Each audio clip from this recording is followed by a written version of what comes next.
اعوذ باللہ من الشیطان الرجیم بسم اللہ الرحمن الرحیم الحمد للہ رب العالمین بارئ الخلائق اجمعین الحمد للہ والصلاة علی اہلہ الصلاة والسلام علی سید الانبیاء والمرسلین العبد المؤید الرسول المسدد المصطفى الامجد الحبیب الاحمد النبی الأمی المکی المدنی السراج المنیر الكوكب الدری صاحب الوقار والسکینہ المدفون بأرض مدینہ سیدنا ونبینا وشفیع ذنوبنا وطبیب قلوبنا وحبیب نفوسنا ومولانا ابی القاسم محمد المصطفى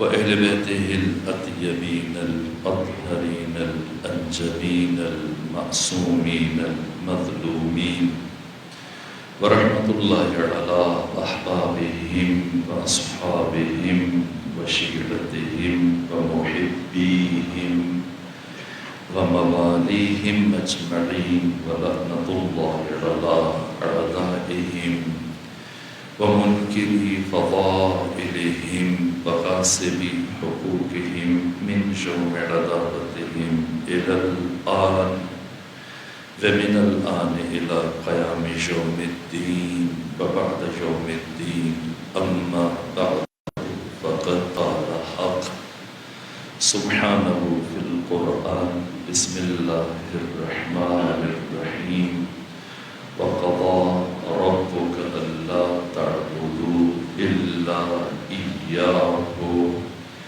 وبالوالدين إحسانا صلوات بجی خدا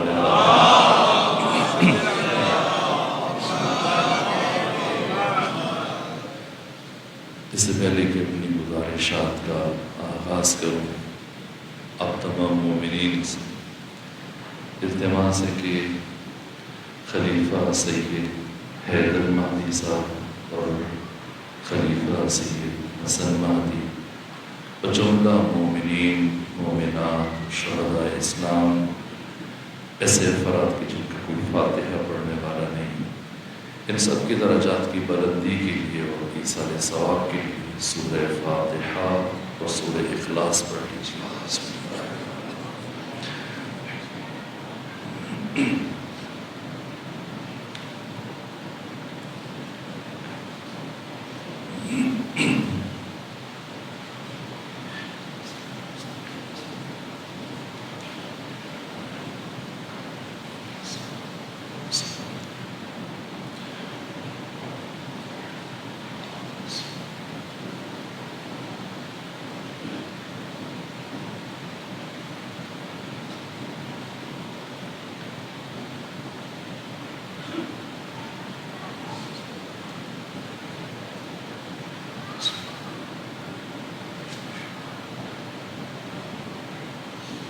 صلوات بجی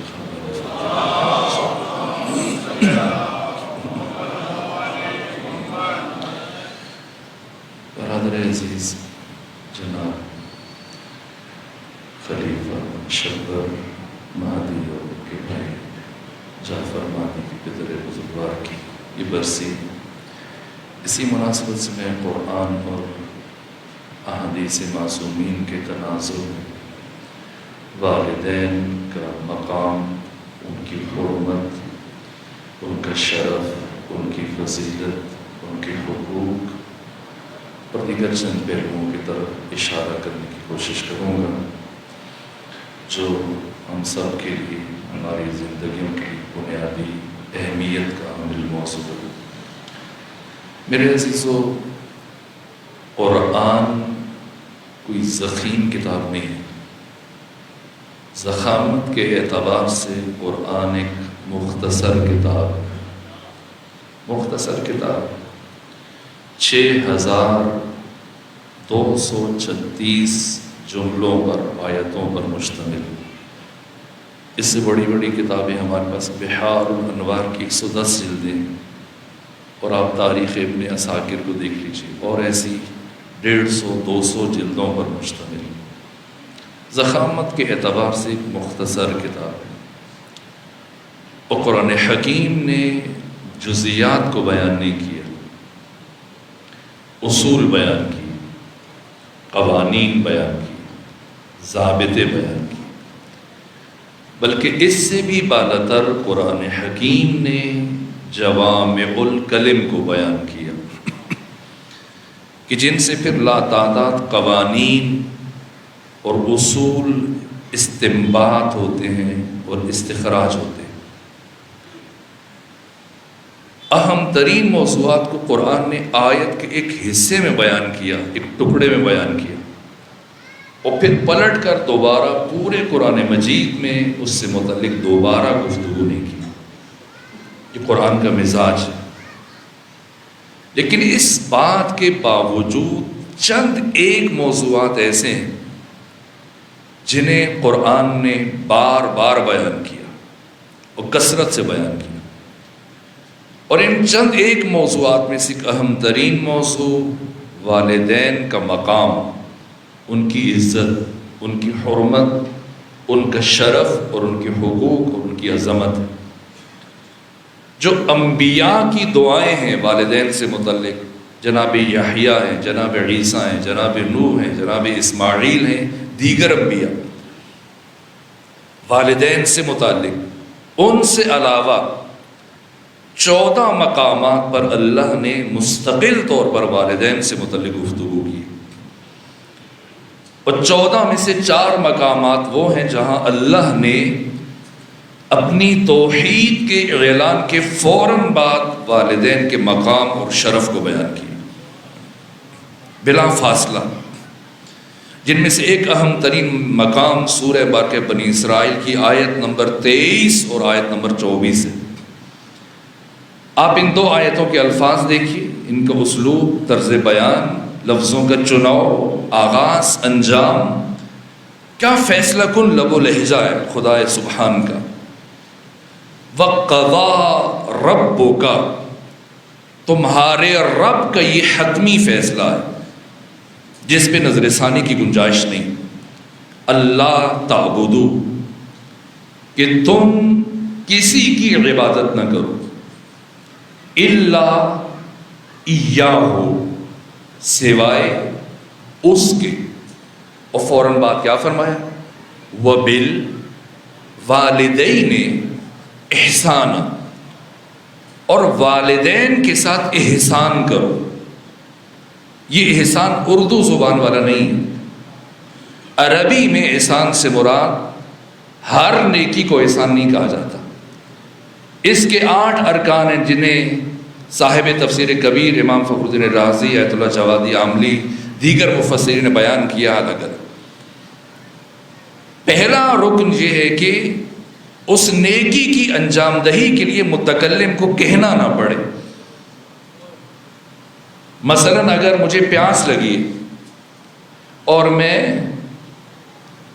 خلیفہ صاحب سے پانی مانگ لوں اشارتاً یا لفظوں میں، اور یہ زحمت کریں اور پانی لے کے آ جائیں، تو یہ نیکی ہے، حسنہ ہے، احسان نہیں۔ احسان کیا ہے؟ اگر یہ میرے لبوں کی خشکی کو، میرے لہجے کی تھکن کو محسوس کرتے ہو، از خود زحمت کریں، اٹھ کے چلے جائیں اور پانی کا جام بھر کے لے آئیں اور پیش کریں، تو یہ احسان ہے۔ وہ نیکی جس کے لیے متکلم کو کہنا نہ پڑے۔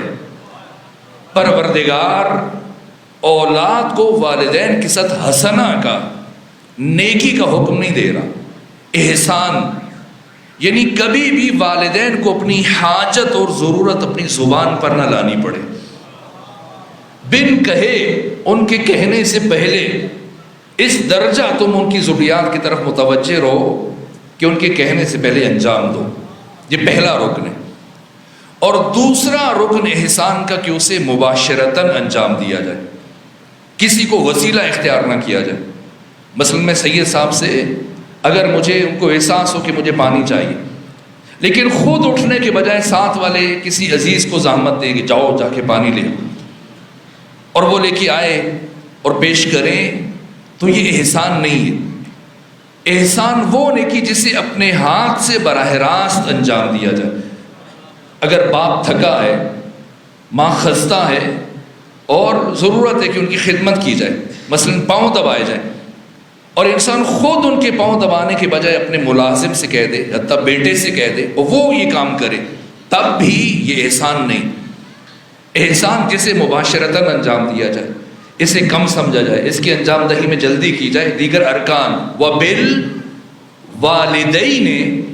احسانا اما یبلغن عندک الکبر، اگر تمہاری زندگی میں بوڑھے ہو جائیں، احدہما دونوں میں سے ایک، او کلاہما یا دونوں، تو فلا تقل لہما اف، خبردار انہیں زندگی میں کبھی اف نہ کہنا، ولا تنہرہما کبھی انہیں نہ جھڑکنا، وقل لہما قولا کریما ان کے ساتھ ہمیشہ نرمی سے گفتگو کرنا، واحفظ لہما جناح الذل من الرحمہ اور ان کے سامنے اپنے دونوں شانے، اپنے دونوں کندھے انتہائی ادب کے ساتھ جھکا کر رکھنا، اور جب جب ان کے چہروں پر نگاہ پڑے خدا سے کیا مانگنا، وَقُلْ رَبِّ ارْحَمْهُمَا كَمَا رَبَّيَانِي صَغِيرًا، پروردگار تو ان دونوں پر اسی طرح سے رحمت نازل فرما جس طرح سے ان دونوں نے بچپنے میں میری تربیت کی، میری پرورش کی اور مجھے پروان چڑھایا۔ صاحبان معرفت تشریف فرما، ایک باشعور ذہن میں جب وہ اس موضوع سے متعلق فکر کرتا ہے اور سوچتا ہے، سب سے پہلا سوال یہ اٹھتا ہے کہ اللہ نے والدین کی اطاعت کو کیوں واجب قرار دیا؟ جب یہی سوال امام چہارم سے پوچھا گیا تو آپ نے جواب دیا کہ جن دو وجوہات کی بنا پر اللہ کی بندگی واجب ہے، انہی دو وجوہات کی بنا پر والدین کی اطاعت واجب ہے۔ ہم اللہ کی بندگی اور پرستش اور عبادت کیوں کرتے ہیں؟ امام فرماتے ہیں پہلی وجہ اللہ انسانوں کا خالق ہے، اور دوسری وجہ اللہ تمام انسانوں کا رب ہے۔ اگر اللہ صرف ہمارا خالق ہوتا اور ہمارا رب کوئی اور ہوتا تب بھی اللہ کی بندگی واجب نہیں تھی، اور اگر ہمارا خالق کوئی اور ہوتا اور اللہ صرف ہمارا رب ہوتا تب بھی اللہ کی بندگی واجب نہیں تھی۔ کیوں واجب ہے؟ خالق بھی ہے، رب بھی ہے۔ پہلے پروردگار نے ہمیں عدم سے وجود دیا، نہیں سے ہے بنایا، اور پھر خلقت وجود سے آراستہ کرنے کے بعد ہمیں ہمارے حال پر نہیں چھوڑا، مسلسل ہماری ربوبیت کی۔ اس لیے اللہ کی بندگی اور پرستش واجب ہے۔ یہ حسین ابن علی کے فرزند فرما رہے ہیں۔ اور والدین کی اطاعت کیوں واجب ہے؟ معصوم فرماتے ہیں انہی دو وجوہات کی بنا پر۔ کیوں؟ اس لیے کہ والدین اللہ کی ان دونوں صفات کے مظہر ہیں۔ صفت خالقیت پروردگار کو اس کائنات میں ظہور ملا والدین کے ذریعے سے، صفت ربوبیت پروردگار اس کائنات میں متجلی ہوئی والدین کے ذریعے سے۔ اگر والدین نہ ہوتے تو نہ ہم عدم سے وجود میں آ سکتے، نہ ہماری پرورش ہو پاتی۔ یہ پہلا سوال۔ اور اسی ترتیب منطقی کے تحت جو دوسرا سوال ایک باشعور ذہن میں جنم لیتا ہے وہ یہ کہ اللہ جب والدین کی اطاعت کو واجب قرار دے رہا ہے اور اپنی اطاعت کو بھی واجب قرار دے رہا ہے، تو کیا اللہ اور والدین کی اطاعت میں وحدت پائی جاتی ہے؟ نہیں، کہیں بھی ٹکرا سکتی ہے۔ اس ساری کائنات میں صرف اللہ اور محمد و آل محمد کی اطاعت میں وحدت پائی جاتی ہے، چونکہ ان سب کی مشیت میں وحدت ہے۔ یہ 14 وہی چاہتے ہیں جو خدا چاہتا ہے، اور خدا وہی چاہتا ہے جو یہ 14 چاہتے ہیں۔ ان کی مشیت میں وحدت ہے. باقی کسی بھی انسان کی خواہش اور مشیت اللہ سے ٹکرا سکتی ہے، تو کس کی مانی جائے؟ جب خود اللہ والدین کی اطاعت کا حکم دے رہا ہے اور ساتھ اپنی اطاعت کا حکم دے رہا ہے، تو ٹکراؤ کی صورت میں کس کی بات مانی جائے؟ تو یہاں پر ایک میں قانون اور قاعدہ آپ کی خدمت میں عرض کرتا ہوں. ہمارا کوئی بھی کام 5 حالتوں سے باہر نہیں ہے. یا واجب ہے، یا حرام ہے، یا مکروہ ہے، یا مباح جائز ہے، یا مستحب ہے. واجب جسے کرنا، چھوڑا تو گناہ ہے اور سزا ملے گی. حرام جس سے بچنا ضروری ہے، اگر ارتکاب کیا تو گناہ ملے گا اور سزا ملے گی. مکروہ ایسا کام جس کے ترک میں ثواب ہے، چھوڑنے میں ثواب ہے. جیسے رات میں کھڑے ہو کے پانی پینا مکروہ ہے، اگر کوئی اسے چھوڑے گا اور بیٹھ کے پیے گا تو ثواب ہے. قبروں کے کتبے پڑھنا مکروہ ہے، اگر کوئی چھوڑ دے، شروع کیا پڑھنا اور خیال ہے مکروہ ہے، اس کام کو چھوڑے گا ثواب ہے. 2 خواتین کے درمیان میں سے گزرنا مکروہ ہے. 2000 تعداد ہے دین میں مکروہات کی. اور مستحب وہ کام جس کے کرنے میں ثواب ہے، چھوڑے تو کوئی حرج نہیں ہے، جیسے تہجد ہے، جیسے نوافل ہے، جیسے عمرہ ہے، مستحب ہے. اور مباح جائز وہ کام جس میں اللہ نے انسان کو اختیار دیا، کرو تمہاری مرضی، نہ کرو تمہاری مرضی. ان 5 میں کن موارد میں اللہ کی اطاعت مقدم ہے اور کون سے موارد میں والدین کی اطاعت مقدم ہے؟ تو ان 5 میں سے صرف 2 میں، یعنی واجب اور حرام میں اللہ کی اطاعت مقدم ہے. باقی 3 میں والدین کی اطاعت مقدم ہے. ٹکراؤ کی صورت میں جتنے بھی واجبات ہیں یا خدا کی مانی جائے گی، اگر والدین اس سے الگ گئے ان کی بات نہیں مانی گی. جتنے بھی محرمات ہیں یا والدین کی مانی جائے گی. لیکن تمام تر مستحبات، تمام تر مکروہات اور مباح کام یا والدین مقدم ہیں.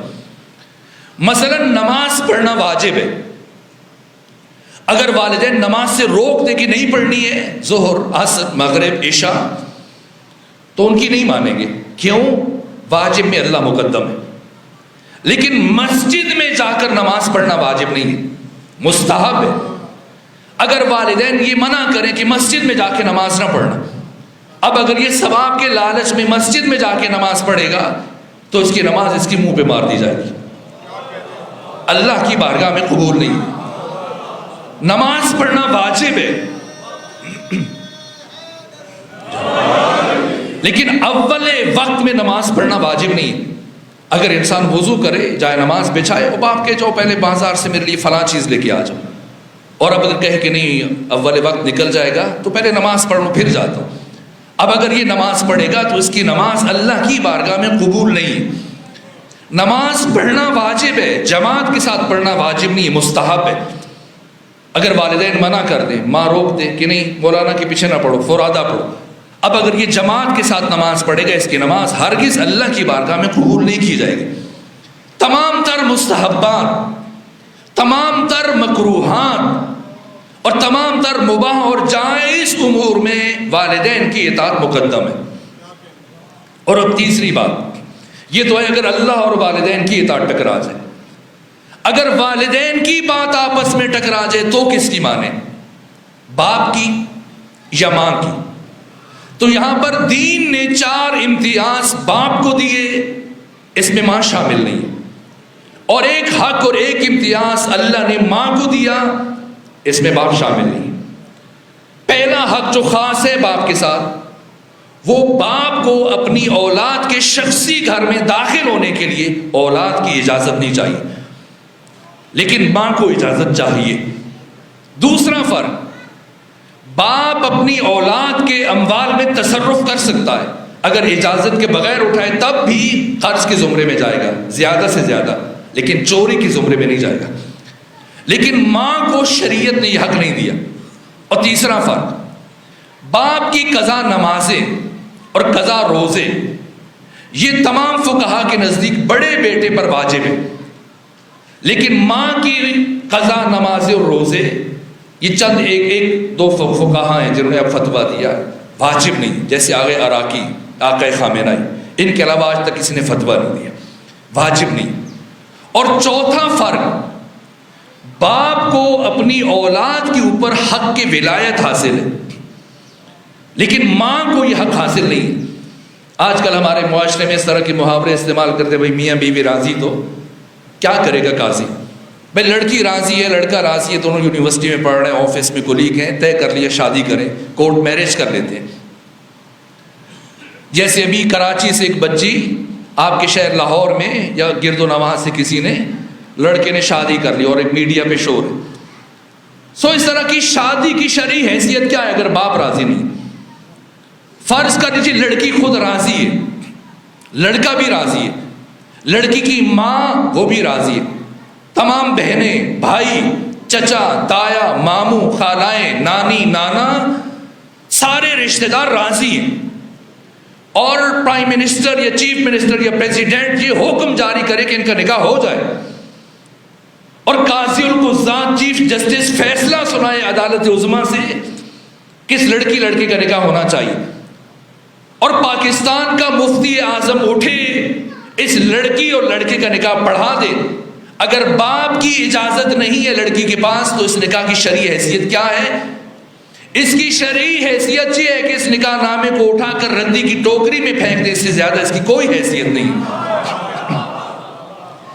یہ حق پروردگار نے باپ کو دیا، اس میں ماں شامل نہیں ہے، اور ایک حق دین نے ماں کو دیا، اس میں باپ شامل نہیں ہے، کہ اگر ایک ہی وقت میں باپ بلائے اور اسی وقت میں ماں بلائے تو کس کی طرف جائے؟ تو امام علی زین العابدین نے فرمایا کہ ماں کی طرف جائے، اس لیے کہ ماں کا دل حساس ہے، نرم دل ہے، ولادت کی سختیوں کو برداشت کیا، حمل کی زحمتوں کو برداشت کیا، برابر 2 سال تک دودھ پلایا، اگر انکار کرے گا اس کے دل کو زیادہ تکلیف پہنچے گی۔ چوتھا سوال، یہ جو دین نے حقوق بیان کیے والدین کے لیے جن کی تعداد 80 ہے، 40 حقوق کا تعلق والدین کی زندگی کے ساتھ ہے، اور 40 حقوق کا تعلق والدین کے دنیا سے چلے جانے کے بعد سے۔ مثلا آپ والدین سے آگے نہیں چل سکتے مگر ان کی جان کو خطرہ ہو، آپ اپنے والدین سے اپنی آواز کو بلند نہیں کر سکتے، آپ حکماً اپنے والدین سے کچھ نہیں کہہ سکتے، آپ والدین سے اونچی جگہ پر نہیں بیٹھ سکتے۔ مثلا باپ سادہ آدمی ہے، بیچارہ دیہاتی ہے، ان پڑھ ہے، بیٹا ڈاکٹر ہے، باپ شوگر کا مریض ہے اور وہ میٹھی چیز کھانا چاہتا ہے اور بیٹا سمجھتا ہے کہ مضر ہے، تو حکماً نہیں کہہ سکتا، التماس کر سکتا ہے، درخواست کر سکتا ہے کہ میٹھا نہ کھائیے، گڑ نہ کھائیے، فلاں چیز۔ باپ بیٹے کو یہ حق حاصل نہیں کہ وہ اپنے باپ کے اور والدین کے دشمنوں کے ساتھ دوستی کرے۔ 10 حقوق جن کا تعلق مال سے، کہ اپنا بہترین حصہ گرمیوں اور سردیوں کی مناسبت سے لباس ان کی خدمت میں پیش کرے، جب بھی صدقہ کی نیت کرے، دینا چاہے، سب سے پہلے والدین کی نیت اس میں رکھے، اگر حج کے لیے جاتا ہے، طواف کے لیے جاتا ہے، پہلے والدین کی طرف سے طواف کرے۔ یہ 40 حقوق جن کا تعلق والدین کی زندگی سے، 40 حقوق جن کا تعلق دنیا سے چلے جانے کے بعد سے، 80 حقوق۔ کیا یہ 80 حقوق صرف ان والدین کو حاصل ہیں جو نیک ہیں، متقی ہیں، پرہیزگار ہیں؟ اگر کسی کا باپ گنہگار ہے، اگر کسی کی ماں گنہگار ہے، یا اس سے بھی بڑھ کر اگر کسی کے والدین فاسق ہیں، یا اس سے بھی بڑھ کر اگر کسی کے والدین مشرک ہیں، غیر مسلم ہیں، تو کیا ایک غیر مسلم باپ کی یا ماں کی اطاعت بھی واجب ہے؟ میں کہنا یہ چاہتا ہوں، جس طرح سے مستحب امور میں والدین مقدم ہیں، اگر کافر یا مشرک باپ اپنے بیٹے سے کہہ دے کہ تہجد نہ پڑھو، نماز شب نہ پڑھو، عمرے پہ نہ جاؤ، نوافل نہ پڑھو، مسجد میں نہ جاؤ، اول وقت میں نماز نہ پڑھو، تو کیا کافر باپ کی اطاعت بھی واجب ہے؟ تو یہ سوال پوچھا گیا ختمی مرتبہ سے، تو آقا نے کیا جواب دیا؟ فریقین، سنی شیعہ کتابوں میں یہ حدیث موجود ہے، فرمایا کہ 3 چیزوں میں کافر اور مسلمان کا فرق نہیں۔ پہلی چیز وعدہ مسلمان سے کرو تب بھی نبھانا واجب ہے، کافر سے کرو تب بھی نبھانا واجب ہے۔ دوسری شے امانت، امانت اگر مسلمان کی ہے تب بھی اس کی پاسداری واجب ہے، اگر کافر کی ہے تب بھی اس کی پاسداری واجب ہے۔ اور تیسری شے والدین، والدین اگر مسلمان ہیں تب بھی ان کی اطاعت لازم ہے، اور اگر والدین کافر ہیں تب بھی ان کی اطاعت لازم ہے۔ ان کا معاملہ خدا کے ساتھ ہے۔ اولاد پر کافر والدین کی، گنہگار والدین کی اطاعت بھی واجب ہے۔ پانچواں سوال، کیا اس کائنات کا کوئی انسان اپنے والدین کی اطاعت سے مستثنا ہے؟ کسی کو چھوٹ ہے؟ تو کائنات کا کوئی بھی انسان اپنے والدین کی اطاعت سے مستثنا نہیں ہے، خواہ وہ نبی کیوں نہ ہو، صحابی کیوں نہ ہو۔ ایک صحابی پیغمبر کی خدمت میں حاضر ہوا، اور حاضر ہونے کے بعد عرض کیا، یا رسول اللہ، کیا آپ بتانا پسند فرمائیں گے کہ میرا شہید بھائی اس وقت جنت میں کس حال میں؟ پیغمبر نے پوچھا، کون سی جنت؟ کون سی جنت؟ کہ یا رسول اللہ، کیا میرا بھائی شہید نہیں ہے؟ وہ میں شہید ہے۔ آپ نے نہیں فرمایا کہ شہید جنت میں جائے گا؟ کہا میں نے ایسے کہا تھا۔ کہ پھر میرا بھائی کیوں جنت میں نہیں ہے؟ فرمایا، میرے صحابی، اگرچہ تمہارا بھائی شہید تھا لیکن شہید ہونے کے ساتھ ساتھ وہ اپنے والدین کا نافرما بردار بھی تھا، اور اللہ نے جنت کو والدین کے نافرما بردار کے اوپر حرام قرار دیا ہے۔ کوئی صحابی مستثنا نہیں ہے، کوئی نبی مستثنا نہیں ہے۔ قرآن مجید نے 1,24,000 انبیاء میں سے 25 انبیاء کا ذکر نام لے کر کیا، لیکن کسی نبی کا ذکر اکٹھے بیان نہیں کیا۔ سب سے زیادہ تذکرہ جناب موسیٰ کلیم کا ہے، لیکن ٹکڑوں میں، کہیں سورہ البقرہ میں، سورہ آل عمران میں، سورہ نساء اور دوسری سورہ میں، سورہ طٰہٰ میں، کہیں اکٹھے یکجا بیان نہیں کیا۔ لیکن ایک نبی جن کے ذکر کو پروردگار نے ایک ساتھ بیان کیا، 100 سے زیادہ آیتیں اتاری، اور اس واقعے کو قرآن کا سب سے بہترین واقعہ قرار دیا، احسن القصص کا۔ کون ہے؟ جناب یوسف علیہ وعلی نبینا آلہ التحیۃ والثناء۔ یہ جناب یوسف جن کے کردار کو پروردگار نے سراہا اور جوانوں کے لیے آئیڈیل قرار دیا، اسوہ اور مقتدا قرار دیا، یہ جناب یوسف چند سالوں کی جدائی کے بعد وہ لمحہ جب باپ اور بیٹے کی ملاقات کا مرحلہ آیا، اور جیسی یعقوب کی نگاہ پڑی اپنے فرزند یوسف پر، تو سواری سے نیچے اتر آئے اور وارفتگی کے عالم میں تیز سے چلنا شروع کیا۔ اور جب جناب یوسف نے دیکھا کہ میرے بابا اس طرح سے بے خودی میں تیزی سے چلتے آ رہے ہیں، دوڑ رہے ہیں میری طرف، تو انہوں نے سوچا میں کیا کروں، کیا میں بھی پیدل اتر جاؤں؟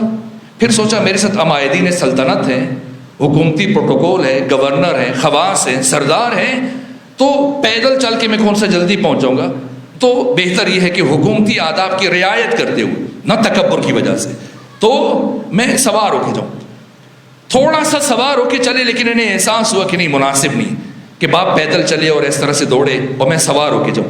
پھر سواری سے نیچے اتر آئے، اور جب نیچے اتر آئے اب دوڑتے ہو گئے، اور جیسے ہی قریب پہنچے، اور اس سے پہلے جناب یوسف جناب یعقوب سے مصافحہ کریں، معانقہ کریں، پروردگار نے جبرائیل کو بھیجا۔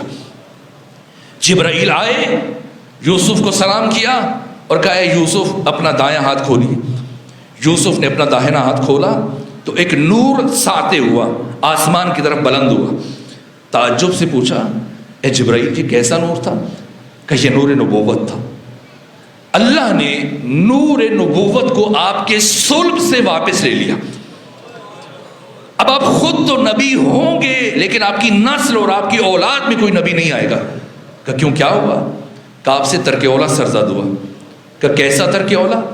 کہ آپ نے اپنے باپ یعقوب کے احترام میں اترنے میں تاخیر کی، اور اللہ کو یہ تاخیر گوارا نہیں ہے۔ اس کے بجائے حق تعالی نے نور نبوت کو آپ کے بڑے بھائی جناب لاوی کے صلب میں قرار دیا۔ کسی نے امام سجاد سے پوچھا، اس کی کیا وجہ ہے؟ فرمایا اس لیے کہ وہ حد درجہ اپنے باپ کے مطیع اور فرما بردار تھے۔ قرآن مجید میں بھی وہ موارد ہیں جن کی طرف امام سجاد نے اشارہ کیا۔ پہلی مرتبہ جب بھائی قتل کرنے لگے، سب بھائیوں نے اتفاق کیا یوسف کو قتل کرو۔ لاوی نے کیا کہا؟ لا تقتلوا یوسف وَأَلْقُوهُ فِي غَيَابَتِ الْجُبِّ، اسے قتل نہ کرو، کنویں میں پھینک دو۔ لاوی کی یہ کوشش تھی کہ کسی طرح سے یوسف بچ جائے اور میرا باپ یعقوب دوبارہ اپنے بیٹے کو دیکھ سکے اور دائمی جدائی کا صدمہ برداشت نہ کرے۔ اور دوسری مرتبہ جب یوسف نے اپنے سگے بھائی بنجمین کو، جو ماں کی طرف سے بھی ان کے بھائی تھے، ایک بہانے سے اپنے پاس ٹھہرا لیا اور باقی سب سے کہا جاؤ غلہ لے کے جاؤ، اناج لے کے جاؤ، رخصت ہو جاؤ۔ سب چل پڑے اور لاوی رک گئے، اور کیا کہا، میں ایک مرتبہ اپنے باپ کا دکھی اور اداس چہرہ دیکھ چکا ہوں، اور مجھ میں ہمت نہیں ہے کہ میں دوبارہ اپنے باپ کا اداس اور دکھی چہرہ دیکھوں، اس لیے جب تک میرے باپ کا واضح حکم نہیں آ جاتا یا اللہ کی نشانیوں میں سے کوئی واضح نشانی نہیں آ جاتی، میں مصر کی سرزمین کو نہیں چھوڑوں گا۔ جناب موسیٰ تیسرے یا چوتھے واسطے سے جناب لاوی کی نسل میں سے تھے، اور اتنے عزیز تھے جناب لاوی پروردگار کی نگاہ میں کہ جب بھی موسیٰ کوئی طور پہ جاتے تو اللہ موسیٰ کا نام لے کے خطاب نہ کرتے، بلکہ فرماتے یبن اللاوی، اے لاوی کے فرزند۔ یہ مقام ہے والدین کے مطیع اور فرمانبردار کا۔ ایک صلوات بھی خاندان فاطمہ کو۔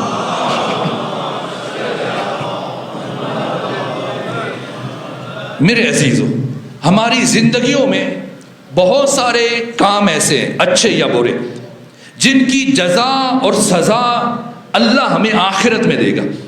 اگر اچھے کام دیکھیں تب بھی، برے کام دیکھیں تب بھی۔ بہت سارے نیک کام ہم کرتے ہیں لیکن جزا ہمیں آخرت میں ملے گی۔ بہت ساری غلطیاں ہم کرتے ہیں، گناہ کرتے ہیں، اور توبہ سے پہلے اگر مر جائیں اور توبہ میں کامیاب نہ ہو سکیں تو ان کی سزا ہمیں آخرت میں ملے گی۔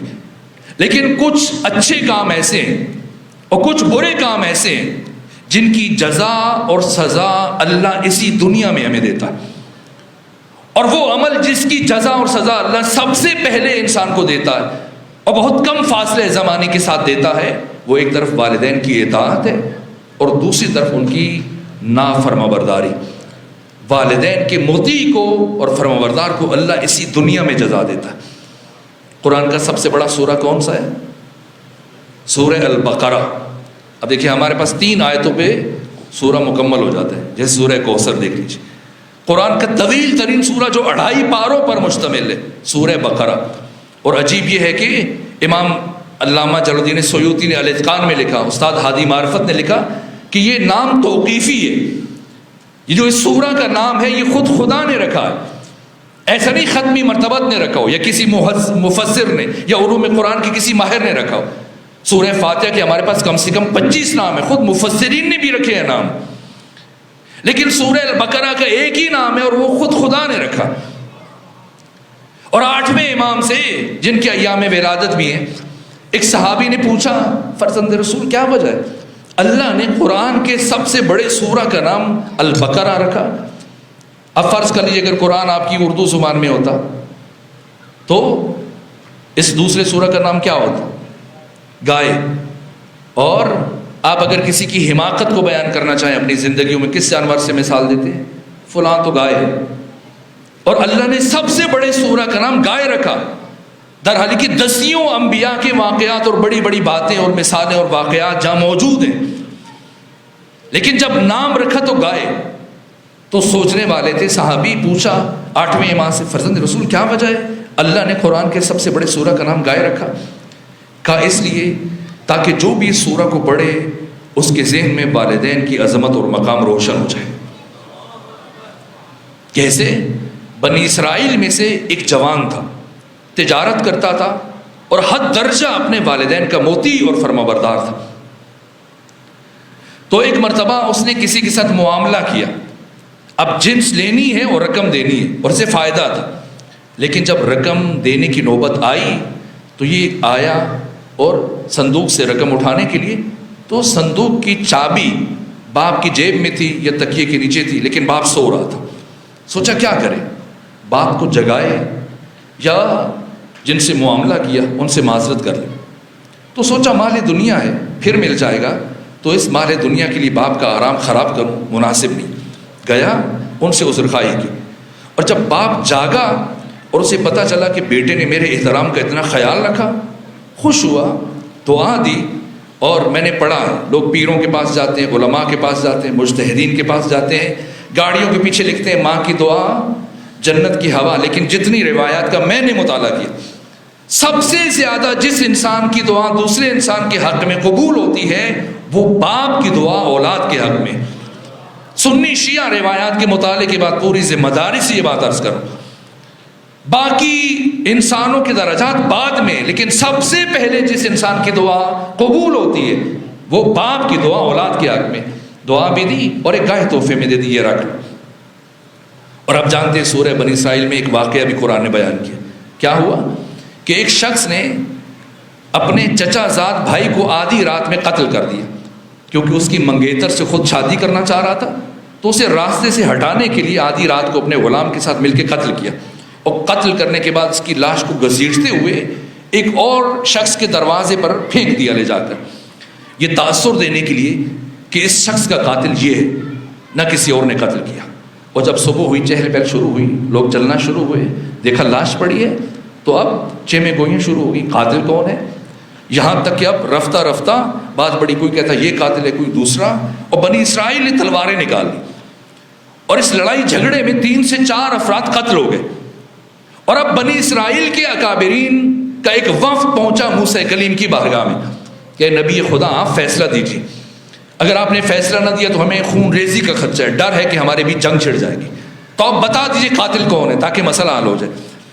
جناب موسیٰ کو حضور پر تشریف لے گئے، مناجات کی، اور خدا نے جناب موسیٰ کے مناجات کے جواب میں رہنمائی فرمائی کہ اگر قاتل کا سراغ چاہیے تو ایسا کرو کہ گائے کو ذبح کرو، اور ذبح کرنے کے بعد اس گائے کی دم کو کاٹو. یہ قرآن نے بیان کیا. اور دم کاٹنے کے بجائے اس کٹی ہوئی دم کو مقتول کے جسم کے ساتھ مس کرو، تو وہ مقتول زندہ ہو کر خود اپنے قاتل کا نام بتائے گا. موسیٰ کریم نے یہی کہا بنی اسرائیل سے کہ گائے ذبح کرو اور اس کی دم کاٹو اور مقتول سے مس کرو. لیکن آپ یہودیوں کے مزاج کو جانتے ہیں، یہ جیسے نمونے اور ہٹ دھرم آج ہیں پہلے بھی ایسے ہی تھے. تو آپ کہیں گے بھائی گائے ذبح کیے بغیر ہی کام چل جائے، تو انہوں نے بھانا چوئی سے کام لیا. کہا موسیٰ بتائیں وہ گائے کیسی ہو، رنگ کیسا ہو؟ تو کہا فاقع لونھا تسر الناظرین، زرد رنگ کی ہو، دیکھنے میں اچھی لگے. کہا اچھا یہ بتائیں چھوٹی ہو بڑی ہو؟ کہا لا فارز ولا بکر اوان بین ذالک، نہ چھوٹی ہو نہ بڑی ہو، درمیانی ہو. اچھا اور کیسی ہو؟ جواب دیا. جب کوئی سوال نہیں بن پایا مزید، تو جناب موسیٰ نے کہا ففعلوا ما تؤمرون، جو حکم دیا اب اتباع کرو اور گائے ذبح کرو. لیکن اب جو خصوصیات بیان کی موسیٰ کلیم نے اللہ کی طرف سے، تو اب وہ خصوصیات کسی گائے میں نظر نہیں آ رہی. اور اب انہوں نے ڈھونڈنا شروع کیا، اور تتبع تفحص اور چھان پھٹک کے بعد، مسلسل تلاش کرنے کے بعد، صرف ایک جوان ہے پورے خطے میں جس کے پاس یہ گائے موجود ہے. اور یہ وہی جوان ہے جو اپنے والد کا، اپنے والدین کا حد درجہ مطیع اور فرما بردار ہے. جب اس کے پاس پہنچے کہ ہمیں یہ گائے چاہیے، تو اس نے انکار کر دیا کہ نہیں میں نہیں بیچنا چاہتا، میرے باپ کی یادگار ہے. تب ان کا موسیٰ یہ تو نہیں بیچنا چاہ رہا، آپ ہمیں اجازت دے کوئی سی اور گائے ذبح کرے. کرنا اللہ یہ چاہتے کہ یہی گائے ذبح کی جائے اور اسی کی کٹی ہوئی تم مقتول کے ساتھ مس کی جائے، تب قاتل کا سراغ ملے گا. اب کیا کرتے؟ مجبور ہو کر کہا پھر آپ اس سے کہیں. جناب موسیٰ کریم نے سفارش کی تو وہ جوان راضی ہو گیا. اب سوال یہ کہ قیمت کیا ہونی چاہیے؟ تو اس جوان نے کہا آپ اللہ کے نبی ہیں، میں نے آپ کے کہنے پہ گائے ان کو بیچ دی ہے، تو قیمت بھی آپ تعین کریں. کہ میں خود معین نہیں کروں گا، خدا سے پوچھوں گا. اور کچھ لمحوں کے بعد موسیٰ کلیم پر وحی آئی، اور موسیٰ کریم نے فرمایا کہ اللہ یہ فرما رہا ہے کہ اس گائے کو ذبح کرو اور اس کے شکم کو چاک کرو، اور پھر اس کو اندر سے خالی کرو، اور جتنا سونا اس گائے کے شکم میں سما سکتا ہے کھال کے اندر، یہ اس گائے کی قیمت ہے. اب کیا کرتے؟ مجبوراً بنی اسرائیل نے مل کر وہ سارا سونا دیا، تو وہ اس گائے کی قیمت قرار پائی. تو جب امام رضا نے فرمایا اپنے صحابی سے کہ اللہ براہ راست قاتل کا نام بتا سکتا تھا، لیکن نظام کائنات نظام علل و اسباب ہے، اللہ صرف قاتل کا نام نہیں بتانا چاہتا تھا، بلکہ اللہ ایک ہی کام کے ذریعے اور ایک ہی عمل کے ذریعے سے 2 کاموں کو انجام دینا چاہ رہا تھا کہ قاتل کا سراغ بھی مل جائے، اور جو شخص اپنے والدین کا مطیع ہے اس کی اطاعت کا صلہ اسی دنیا میں مل جائے. اللہ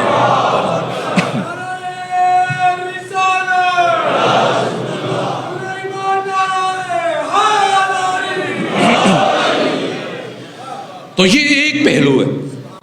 پروردگار والدین کی اطاعت کا صلہ آخرت میں بھی دے گا، لیکن آخرت سے پہلے پہلے اللہ اسی دنیا میں دیتا ہے، اور یہ سکے کا ایک رخ ہے۔ دوسری طرف میں نے فتح الباری میں امام ابن حجر اسقلانی جو صحیح بخاری کی شارح اور ہمارے یہاں بھی یہ روایت موجود ہے، انہوں نے بیان کیا کہ پیغمبر گرامی اسلام کے ایک بوڑھا صحابی اپنے جوان سال بیٹے کو لے کے آقا کی خدمت میں پہنچا اور شکایت کی، یا رسول اللہ یہ میرا خیال نہیں رکھتا، میرے حقوق ادا نہیں کرتا، نہ میری خوراک کا نہ میرے لباس اور پوشاک کا، اپنی ضروریات کو میری ضروریات پر مقدم کرتا ہے۔ ختمی مرتبہ نے تاکید فرمائی کہ خیال رکھو۔ کہا حضور میں تو مقروض ہوں، حالات اچھے نہیں ہیں، اور حتی المقدور میں کوشش کرتا ہوں ان کا خیال رکھوں۔ پھر بھی اس نے بہانہ جوئی سے کام لیا۔ پیغمبر نے فرمایا انت و مالک لابیک، تو تمہارا مال دونوں تمہارے باپ کا ہے، اگر قرض لے کر بھی اپنے باپ کی خدمت کرنی پڑے تو خدمت کرو، خیال رکھو، اللہ اپنے والدین کی خدمت کے صلے میں تمہیں مستغنی کر دے گا۔ اس کے باوجود اب اس نے ہیلا جوئی سے کام لیا۔ ختمی مرتبہ نے اس بزرگ صحابی سے کہا کہ آئندہ اپنے بیٹے سے اپنی ضرورت اور حاجت بیان نہ کرنا، میں بیت المال سے تمہارا وظیفہ معین کر رہا ہوں، جب بھی مدد چاہیے ہو میرے پاس آ جانا۔ اور بیٹا خوشی خوشی چل پڑا کہ چلے، یہ ذمہ داری جو جزوی طور پہ تھی وہ بھی جان چھوڑ گئی۔ اور پیغمبر نے فرمایا کہ یاد رکھنا اے میرے صحابی، ان قریب تمہارا بیٹا دوسروں کی نگاہ میں عبرت بننے والا ہے۔ ادھر سورہ البقرہ کا وہ واقعہ اور وہ زاویہ، وہ پہلو میں نے آپ کی خدمت میں اشارہ کیا۔ اور ادھر جب یہ جوان خوشی خوشی گیا تو دوسرے یا تیسرے دن یہ بھی تجارت کرتا تھا اور کھجوروں کا کاروبار کرتا تھا، تو دوسرے یا تیسرے دن اس نے رقم لی اور اب کھجوریں منتقل کرنی ہے۔ اور جب کھجوریں منتقل کرنے کی نوبت آئی، وہ گودام کھولا تو دیکھا کہ کھجوروں کے اندر کیڑا پڑ چکا ہے۔ اب رقم واپس کی اور اضافی رقم خرچ کر کے اس گودام کی صفائی کروائی، اور پھر بیمار پڑ گیا اور بچی کھچی رقم جو ہے اپنے علاج پر خرچ کی، اور اب کھانے کے لیے بھی کچھ نہیں ہے، اور بیماری بھی چل رہی ہے، نہ دوا کے پیسے ہیں نہ خوراک کے، اور کچھ ہی دنوں میں یہ ہڈیوں کا ڈھانچہ بن گیا۔ اور 2 سے 3 ہفتوں کے بعد یہی شخص ہے کہ اب اس سے چلا نہیں جا رہا، اور ایک دن بمشکل یہ دیوار کا سہارا لے کر چلتا ہوا آ رہا ہے، اور سامنے سے پیغمبر گرامی اسلام اپنے صحابہ کے ساتھ گزر رہے، اور جیسی اس جوان پر نگاہ پڑی پیغمبر رک گئے اور اپنے صحابہ سے فرمایا جو شخص والدین کے نافرمان بردار کو دیکھ کر عبرت حاصل کرنا چاہتا ہے اس جوان کو دیکھے کہ اپنے والدین کی نافرمانی کر کے اور آنکھ ہو کر کس طرح سے دوسروں کے لیے عبرت بن گیا، اور ان قریب یہ مر جائے گا، اور جب مرے گا تو ہمیشہ کے لیے جہنم میں جلے گا۔ اسی کے امام علی زین العابدین فرماتے کہ جو شخص اپنے والدین کا نافرمان بردار ہے، جاؤ اسے جا کر علی زین العابدین کا پیغام پہنچا دو کہ تم جتنی عبادت کر سکتے ہو کر لو، جتنی نمازیں پڑھ سکتے ہو پڑھ لو، اور جتنی دعائیں مانگ سکتے ہو مانگ لو۔ حسین ابن علی کا بیٹا سید سجاد کہہ رہا تھا نہ تمہاری کوئی دعا اللہ کی بارگاہ میں قبول کی جائے گی، اور نہ کوئی تمہاری عبادت اللہ کی بارگاہ میں قبول کی جائے گی۔ امام سجاد فرماتے ہیں کہ قیامت کے دن یہ انسان 9 جانوروں کی شکل میں اٹھے گا۔ مولا متقیان فرماتے ہیں ہمارے شیعوں کوشش کرنا اتنا عمل لے کے آ جاؤ کہ جب قیامت کے دن معشور ہو تو کم سے کم انسانی شکل میں معشور ہو سکو، پھر تمہاری شفاعت جانے اور ہم محمد والے محمد جانے۔ شفاعت اہل بیت کے لیے انسانی شکل میں معشور ہونا یہ ضروری ہے، اور قیامت کے دن انسانی شکل میں اٹھنا مشکل ہے۔ اسی کے امام سجاد فرماتے کہ 9 طرح کے افراد 9 جانوروں کی شکل میں اٹھیں گے۔ متکبر شخص اور مغرور شخص اور غرور کرنے والا قیامت کے دن چونٹی کی شکل میں اٹھے گا، ادھر سے ٹھوکریں کھا کے ادھر گرے گا، ادھر سے ادھر گرے گا۔ دیوس اور حرام خور اور شراب خور قیامت کے دن خنزیر کی شکل میں اٹھے گا۔ تارک الصلاۃ قیامت کے دن کتے کی شکل میں اٹھے گا، اور والدین کا نافرمان بردار قیامت کے دن گدھے کی شکل میں اٹھے گا۔ امام سجاد فرماتے کہ ہماری شفاعت اس کے لیے نہیں ہے جو اپنے والدین کا نافرمان بردار۔ میرے عزیزوں وقت ختم ہو رہا ہے، میں گفتگو سمیٹنا چاہتا ہوں۔ خوش نصیب ہیں وہ افراد جن کے والدین زندہ ہیں، اور اگر کسی کے والدین یا ان میں سے کسی ایک کا انتقال ہو چکا ہو تو پریشان نہ ہو۔ اسی کے پیغمبر فرماتے ہیں کہ کچھ افراد ایسے ہیں جو اپنی زندگی میں والدین کی زندگی میں ان کی خدمت کرتے ہیں اور اطاعت کرتے ہیں، لیکن والدین کے مر جانے کے بعد ان کے حقوق کو فراموش کرتے ہیں اور ضائع کر دیتے ہیں، تو یہ اللہ کی بارگاہ میں والدین کے آق اور نافرمان بردار لکھے جاتے ہیں۔ لیکن کچھ ایسے خوش نصیب ہیں جو زندگی میں والدین کی اطاعت کا حق ادا نہیں کر سکتے، لیکن والدین کی مرنے کے بعد متوجہ ہو جاتے ہیں اور رہ جانے والے حقوق کی ادائیگی کرتے ہیں، ان کے قرض، ان کے لین دین، ان کی چھوڑی ہوئی عبادات اور باقی کاموں کو انجام دیتے ہیں، تو یہ اللہ کی بارگاہ میں فرمانبردار لکھے جاتے ہیں۔ والدین اولاد کے لیے مجرے فیض ہیں، واسطہ فیض ہیں۔ ایک جوان پیغمبر کے پاس آیا، یا رسول اللہ میرے حالات اچھے نہیں ہیں، جو بھی کاروبار شروع کرتا ہوں مجھے خسارہ ہوتا ہے، اب میں مقروض ہو گیا ہوں، میرے لیے دعا کیجیے۔ کہ میرے پاس کیوں آئے؟ کہ یا رسول اللہ اگر آپ کے پاس نہ ہو تو کس کے پاس جاؤں؟ فرمایا اپنے والدین کے پاس جاؤ۔ کہ یا رسول اللہ میرے والدین کا انتقال ہو چکا ہے۔ فرمایا والدین اگر انتقال ہو گیا تو کیا ہوا؟ ان کی قبروں پر جاؤ اور فاتحہ پڑھو اور ان کی قبر کو وسیلہ بنا کر اللہ سے مانگو، اللہ ان کی قبر کے وسیلے سے تمہاری مشکلات کو آسان کر دے گا۔ میرے عزیزو یہ بہت وسیع موضوع ہے، بہت ساری جہتیں ہیں، لیکن وقت کی کمی کے باعث میں یہیں پر رک رہا ہوں اور خلاصہ کر رہا ہوں۔ اور یہ جملہ جو عرض کرنے لگا ہوں اس کے پیش نظر آیات قرآن اور 20 10 احادیث ہیں جن کا نچوڑ خلاصہ عرض کرنے لگا ہوں۔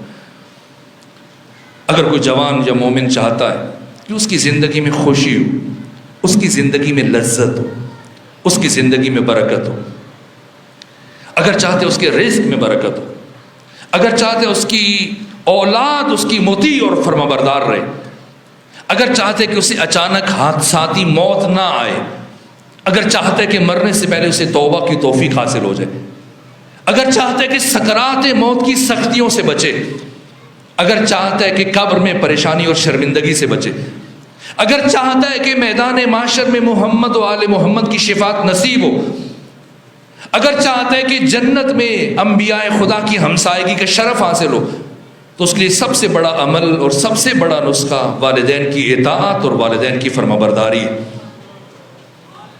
یہ جو قرآن مجید کی آیت ہے، ان اللہ یذہبن السیئات، یہ حدیث نہیں ہے، اللہ گناہوں کو محو کر دیتا ہے، ختم کر دیتا ہے، اور صرف ختم نہیں کرتا، وَيُبَدِّلُهُمْ بِالْحَسَنَاتِ، اور ان گناہوں کو نیکیوں میں بدل دیتا ہے۔ تو معصوم سے پوچھا گیا کہ حضرت یہ کون سا عمل ہے جو انسان کے گناہوں کو ختم کر دیتا ہے، اور ختم نہ صرف ختم کرتا ہے بلکہ گناہوں کو نیکیوں میں بدل دیتا ہے؟ فرمایا یہ والدین کی اطاعت اور فرمانبرداری ہے۔ والدین کی اطاعت انسان کے بڑے بڑے گناہوں کا کفارہ ہے۔ حق تعالیٰ مجھے اور آپ کو اپنے والدین کا مطیع اور فرمانبردار بننے کی توفیق عطا فرمائے۔ میرے عزیزو، ایک جملہ میں کبھی کبھی عرض کیا کرتا ہوں، یہ جملہ روح قرآن ہے کہ ہم قرآن حکیم کے آیات کے تناظر میں ہم انسان پیدا نہیں ہوئے بلکہ ہم انسان بننے کے لیے پیدا ہوئے ہیں۔ اور انسان سازی کی جو 6 عوامل علماء اخلاق اور محققین اور علماء نے لکھے ہیں، ان میں سے 3 عوامل خفی اور 3 عوامل جلی، 3 فیکٹرز ہڈن ہیں اور 3 اوپن ہیں۔ توفیق، دعا، توارث صفات، جینز، یہ عوامل خفی ہیں، ہڈن فیکٹرز ہیں، اور 3 عوامل جلی، والدین، معاشرہ، استاد، ہمیں مجاز سے نکال کر حقیقت تک لے کے جاتے ہیں، حقیقی معنی میں انسان بناتے ہیں۔ اور ان 6 عوامل میں سے قوی ترین اور مؤثر ترین عامل والدین، اور والدین میں سے مؤثر ترین عامل ایک ماں کا وجود ہے۔ یہ ماں انسان سازی کا کارخانہ ہے۔ اس لیے پیغمبر نے فرمایا کہ یہ جنت ماں کے قدموں کے نیچے، لیکن جنت ہر ماں کے قدموں کے نیچے نہیں ہے۔ جنت صرف ایسی ماؤں کے قدموں کے نیچے ہے جو اپنی اولاد کو جنتی بنانے کی صلاحیت رکھتی، ورنہ بہت ساری مائیں اپنی نسلوں کو جہنم کی طرف لے کے چلی جاتی ہیں۔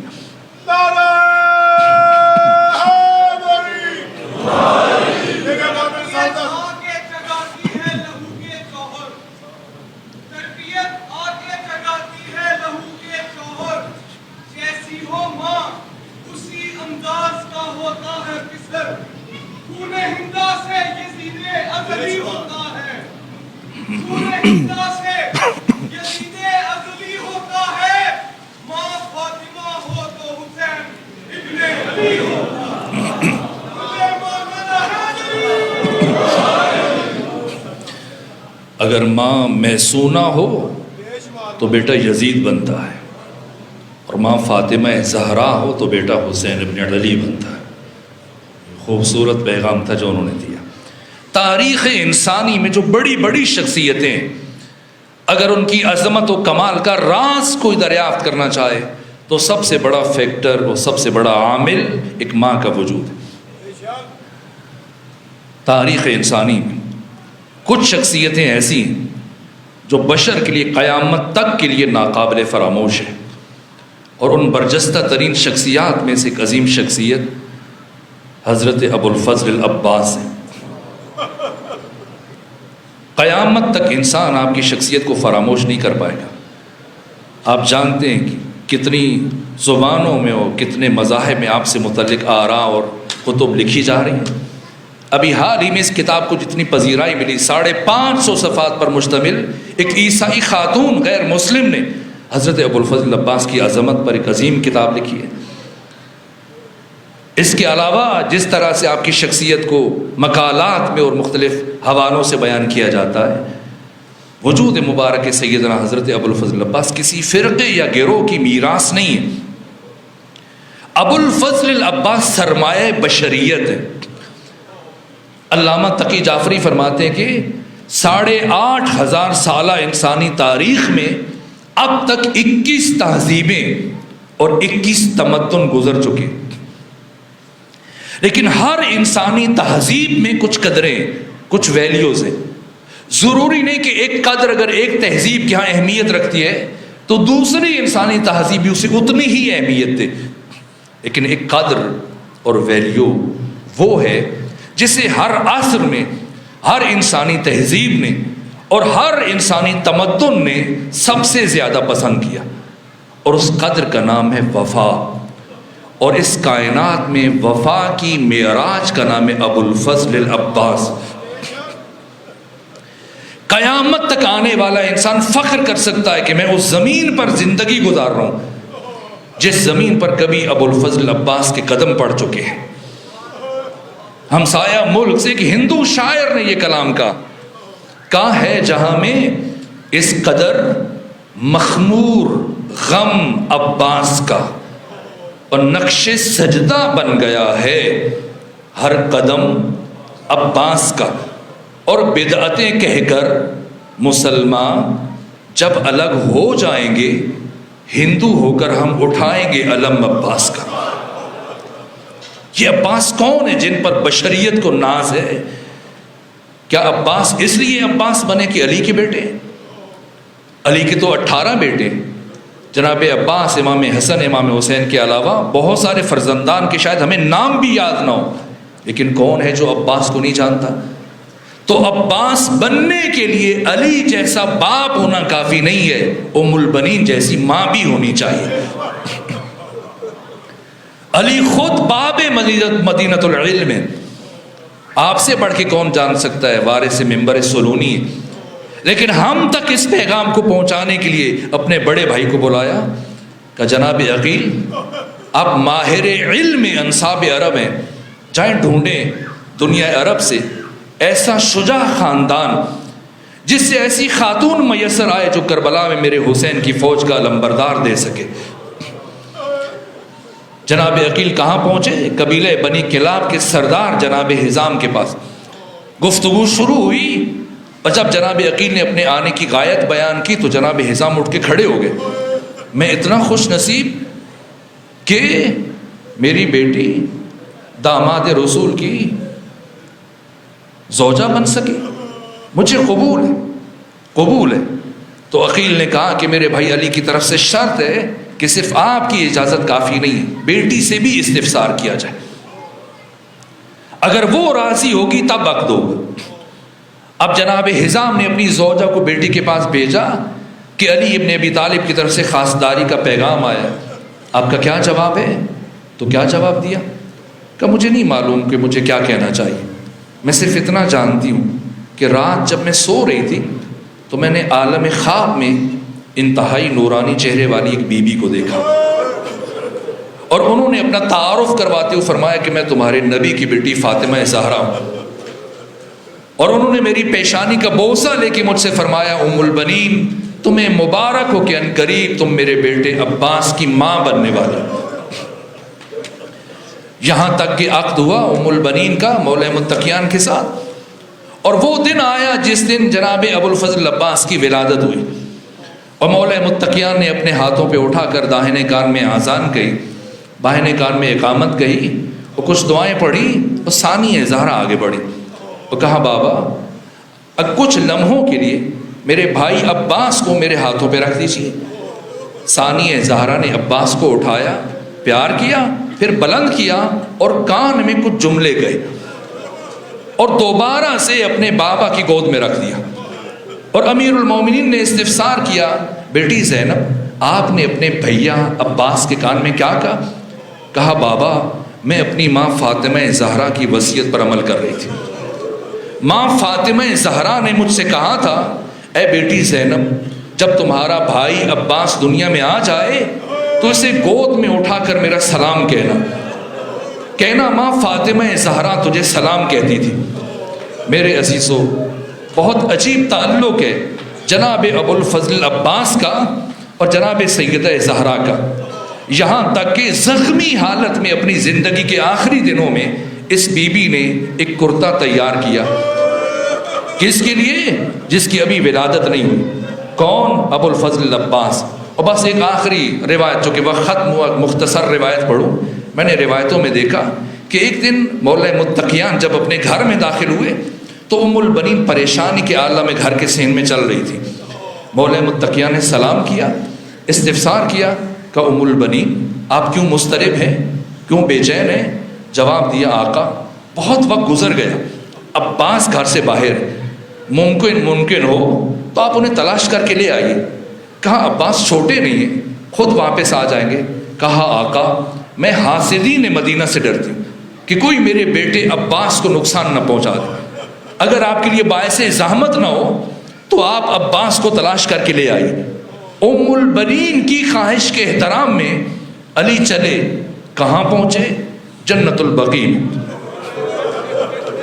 جہاں ایک قبر کے قریب کھڑے ہو کر ابو الفضل عباس گریہ کر رہے ہیں اور زیر لب زمزمہ کر رہے ہیں، کچھ کلمات کہہ رہے ہیں. علی ابن ابی طالب قریب پہنچے، سنے عباس کیا بات کر رہے ہیں. اب جو علی قریب پہنچے تو عباس کی زبان پر یہ کلمات جاری تھے. اے بی بی میں نے سنا ہے کسی شقی نے آپ کے دروازے کو آگ لگائی تھی. اے بی بی میں نے سنا ہے کسی شقی نے جلتا ہوا دروازہ آپ کے اوپر گرایا تھا. اے بی بی میں نے سنا ہے کسی شقی نے آپ کے ہاتھوں پر تازیانے مارے تھے. اے بی بی میں نے سنا ہے ایک شقی نے آگے بڑھ کر آپ کے رخسار پر تماچا مارا تھا. اے بی بی کاش میں ہوتا تو دشمن سے پوچھتا کہ اسے اتنی بڑی جرأت کیسے ہو گئی. الا لعنت اللہ علی القوم الظالمین وسيعلم الذين ظلموا أي منقلب ينقلبون.